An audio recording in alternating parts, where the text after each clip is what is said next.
ചെറിയ മത്തിയുണ്ട്, വലിയ മത്തിയുണ്ട്, സുധ, അയില, പാര, ഓലമീൻ എല്ലാം ഉണ്ട്. ഓലക്ക് എത്ര? ഓലക്ക് കിലോന് 360.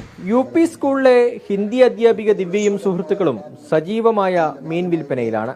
മടക്കര ഹാർബറിൽ നിന്നെത്തിച്ച മത്തിക്കും അയിലയ്ക്കും ചൂരയ്ക്കുമൊക്കെ ആവശ്യക്കാർ ഏറെയുണ്ട്.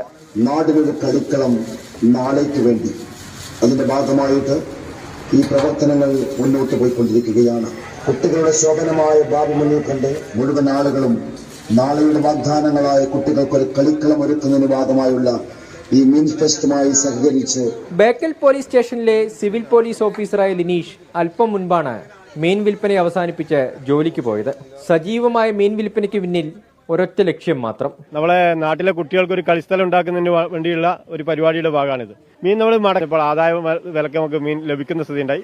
അത് അതേ നിലയ്ക്ക് തന്നെയാണ് നാട്ടുകാർക്ക് കൊടുക്കുകയും ചെയ്യുന്നത്. 10-30,000 രൂപ ഇതിൽ നിന്ന് നമ്മൾ ഇന്നത്തെ ആദായം പ്രതീക്ഷിക്കുന്നുണ്ട്. ആ നിലക്കാണ് നമ്മൾ ഏകദേശം 1 ലക്ഷം രൂപേന്റെ മീനാണ് കൊണ്ടുവന്നിട്ടുള്ളത്. കളിസ്ഥലം ഒരുക്കാനായുള്ള ഫണ്ട് ശേഖരണത്തിന് ചക്ക ചിപ്സ് നിർമ്മാണം, ബിരിയാണി ചലഞ്ച്, തട്ടുകടകൾ തുടങ്ങി മറ്റു വഴികളും തേടുന്നുണ്ട്. നമ്മുടെ നാട്ടിലെ മക്കൾക്ക് വേണ്ടി, വരും തലമുറയ്ക്ക് വേണ്ടി നമ്മൾ ഒന്നിച്ച് ഇറങ്ങിയിരിക്കുകയാണ്. വിവിധ ചലഞ്ചുമായിട്ടാണ് ഇറങ്ങിയിരിക്കുന്നത്. വനിതാവേദിയുടെ ആഭിമുഖ്യത്തിൽ നമ്മൾ ചക്ക ചിപ്സ് നിർമ്മാണം നടത്തിയിട്ടുണ്ട്. അതുപോലെ ക്ലബ്ബ് മുൻകൈ എടുത്ത് ആക്രി ചലഞ്ച്, ബിരിയാണി ഫെസ്റ്റ് അങ്ങനെയുള്ള വിധങ്ങളായ പ്രവർത്തനങ്ങൾ ഏറ്റെടുത്ത് നടത്തി. നാടിനെ ഒരുമിപ്പിക്കാൻ കായിക മത്സരങ്ങൾ അനിവാര്യമെന്ന ചിന്തയാണ് ഈ ആശയത്തിന് പിന്നിൽ.